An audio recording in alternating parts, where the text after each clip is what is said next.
नमस्कार, ज्ञान मंत्रा में आज का फिर से आपको स्वागत है। ज्ञान मंत्रा में आज मैं आपको 10th के लिए एक टॉपिक और लेके आया हूँ। कुछ बच्चे बार-बार कमेंट कर रहे थे कि सर सर्किल के बारे में कुछ बता दीजिए। तो आज मैं सर्किल का क्वेश्चन लेके आया हूँ। तो पहले हम लोग सीखेंगे कि उस सर्किल को कैसे लगाते हैं, क्योंकि यहाँ पर सर्किल का थ्योरम यूज किया जाता है। तो वो 5 थ्योरम क्या है जिनका सर्किल में यूज कर सकते हैं और 2 थ्योरम टेंजेंट के हैं वो कैसे यूज करेंगे। तो पहले मैं ये वीडियो आपको सर्किल के लिए बताऊंगा, वो 5 थ्योरम क्या है, वो कैसे यूज किया जाता है। ठीक है, तो जल्दी जल्दी देख लेते हैं कि पहला थ्योरम क्या है सर्किल का। सर्किल का जो पहला थ्योरम है वो थ्योरम ये कहता है कि अगर किसी सर्किल में,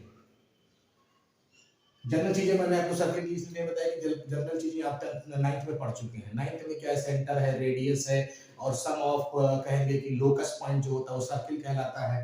fix point is called a centre, fix distance is called radius. लेकिन यहाँ उसका यूज नहीं करना। यहाँ आपको ये जानना है कि अगर कोई सर्किल होगा तो उसका सेंटर होगा। ठीक है, और ये कह रहा है कि अगर सेम बेस पर या सेम कॉर्ड पर, तो सेम बेस हो या सेम कॉर्ड पर, ठीक है, सेंटर पर एंगल बना हो और सरकमफ्रेंस पर एंगल बना हो, this is called a centre angle और ये कहलाता है सरकमफ्रेंस एंगल। ठीक है, मान लीजिए पॉइंट ए बी है, ये सी है और सेंटर ओ है। तो आपको याद रखना है कि कहीं भी किसी भी क्वेश्चन में सेंटर पर एंगल बना है और सरकमफ्रेंस पर बना है तो centre angle is the double of circumference angle. अगर सरकमफ्रेंस एंगल ACB x है तो एंगल AOB होगा 2x। ठीक है, पहला थ्योरम है। तो क्या कह रहा है theorem, same base angle on circumference is half of center angle, या ये कहें कि same base angle on centre is double of circumference, या सरकमफ्रेंस का हाफ होगा तो सेंटर। ठीक है, जैसे यहां पर आपको दिया था 100 तो ये हो जाएगा 50। ये पहला थ्योरम है और इसकी बेसिक चीज क्या है कि जब भी आप थ्योरम में ये चीजें लगाएंगे तो स्टेटमेंट लिखेंगे। बोर्ड में स्टेटमेंट लिखने का नंबर है, स्टेटमेंट जरूर लिखा होना चाहिए। कभी कभी बच्चे कहते हैं सर कैसे लिखेंगे इसका। अब मान लीजिए एग्जांपल ले लेते हैं। मान लीजिए एक सर्किल बना के दिया उन्होंने, एक सेंटर एंगल बना के दिया और ये सरकमफ्रेंस एंगल बना। देखिए सेम बेस है ABOE और ये एंगल दे दिया आपको 80 डिग्री। अब ई वाला एंगल पूछा आपसे तो आप क्या करेंगे, पहले कैसे लिखेंगे, लिखेंगे given angle AOB is equal to 80 degree. फिर लिखेंगे वी नो दैट, ये आपका जो लिखा हुआ है, same base angle is angle on centre is double of circumference. ये आप स्टेटमेंट वहां पर दे देंगे और फिर लिख देंगे angle AEB is equal to half of angle AOB। ठीक है, अब हाफ कर लेंगे 1/2 इंटू 80 तो कितना आ जाएगा 40 डिग्री। स्टेटमेंट का नंबर है आपका। 3 नंबर में क्वेश्चन आ सकता है सेक्शन बी में, या ऑब्जेक्टिव में भी 1 नंबर में क्वेश्चन पूछा सकता है, ये जो डायरेक्ट क्वेश्चन पर दिया होगा। तो पहला थ्योरम करेक्ट हो गया। ये 5 थ्योरम एज अ फार्मूले की तरह याद रखना, ये आपका पहला थ्योरम है। ठीक है, अब देखते हैं सेकंड थ्योरम। सेकंड थ्योरम क्या है, theorem number second. Second theorem में ये कहता है कि अगर किसी भी सर्किल में, फिर से सेम बेस की बात करेगा। ठीक है, हमेशा याद रखिएगा क्लास 10th में सेम बेस को देख के चलना है आपको। तो एक ही बेस पर अगर 2 ट्रायंगल बने हो और दोनों ट्रायंगल सरकमफ्रेंस पर हो, एक है ABCD, अब ये दोनों किस पे हैं, सरकमफ्रेंस पर है। क्वेश्चन लगाते समय आपको ध्यान कैसे रखना है, पहला तो ध्यान रखना कि सेंटर का एंगल ना दिया हो। अगर सेंटर दिया है तो पहला थ्योरम चले जाएंगे, अगर सेंटर नहीं दिया है तब सेकंड थ्योरम चेक करेंगे। देखिए यहाँ पर सेंटर कहीं से नहीं मेंशन है, तो यहाँ पर क्या मेंशन है, सिर्फ सरकमफ्रेंस, और दोनों एंगल किस पे हैं, सरकमफ्रेंस पे है। तो थ्योरम ये कहता है in same base angle on circumference are equal. ये स्टेटमेंट रट लेना है लाइक अ फार्मूला, ठीक है। तो ये देखिए यहाँ पर एंगल बी ए सी, हमेशा उस एंगल को बीच में रखते हैं जिसको मेंशन करना होता है, equal to angle B D C. तो बी डी सी वो एंगल कहाँ रहेगा, बीच में। ये दोनों एंगल आपस में बराबर होंगे। अब अगर एक क्वेश्चन ऑब्जेक्टिव की तरह दिया जाए कि ये अगर 50 दिया गया है और एंगल डी पूछ लिया है, तो डायरेक्ट आप लिख सकते हैं कि angle A is equal to angle D. अगर ये 50 डिग्री है तो डी भी कितना हो जाएगा, 50 डिग्री होगा। ये स्टेटमेंट आपको लिखना पड़ेगा।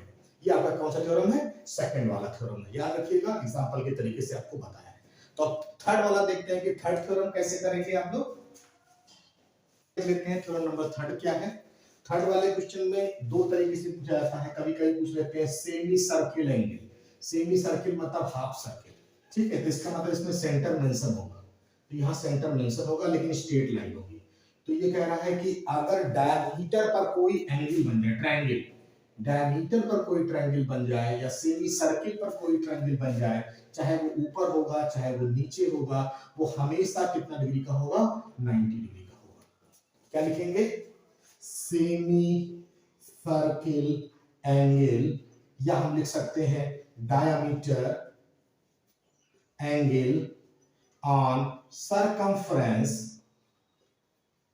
Is 90 degree.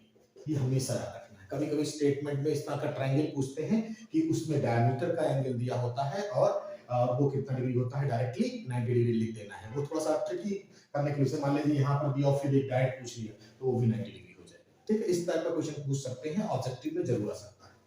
अब थ्योरम नंबर 4 देख लेते हैं। थ्योरम नंबर 4 क्या है आपके पास, जल्दी जल्दी 4 वाला चेक कर लेते हैं, क्योंकि थ्योरम नंबर 4 थोड़ा सा बड़ा है, उस पर एक और भी आपका मेंशन है। थ्योरम नंबर 4 में देखेंगे कि थ्योरम नंबर 4 में क्या होता है, हमेशा साइक्लिक क्वाड्रिलेटरल की बात करते हैं। साइक्लिक क्वाड्रिलेटरल का मतलब ऐसा क्वाड्रिलेटरल, क्वाड्रिलेटरल तो जिसके 4 साइड, तो वो चारों साइड किस पे डिपेंड करते हैं, सर्किल पर, तो वो साइक्लिक क्वाड्रिलेटरल कहलाता है।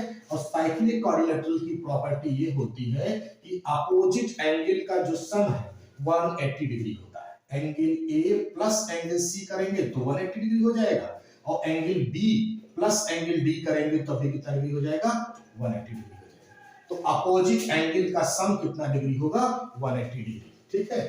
लिखेंगे इन साइक्लिक क्वाड्रिलेटरल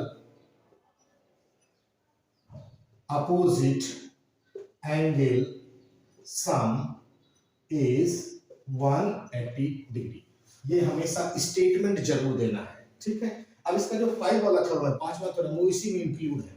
जैसे यहाँ पर आपको दे दिया, कभी कभी इस क्वेश्चन में देखेंगे 80 दिया, सी वाला पूछ लेता है, तो आप देख लीजिए चारों पॉइंट सर्किल पर है कि नहीं। तो अगर ये 80 है तो ये 180 होने के लिए कितना होना चाहिए, 100 होना चाहिए। अगर ये 90 है तो ये कितना होना चाहिए, 90 होना चाहिए, दोनों का सम 180 डिग्री होता है। तो डायरेक्ट भी आप ऑब्जेक्टिव में चेक कर सकते हैं इस तरीके से। यही चीज साइक्लिक क्वाड्रिलेटरल के लिए जो 5वां थ्योरम लिखते हैं, 5th वाला थ्योरम, उस 5th वाले थ्योरम में क्या कर देते हैं, इसी साइक्लिक क्वाड्रिलेटरल में एक्सटीरियर एंगल की बात कर लेते हैं।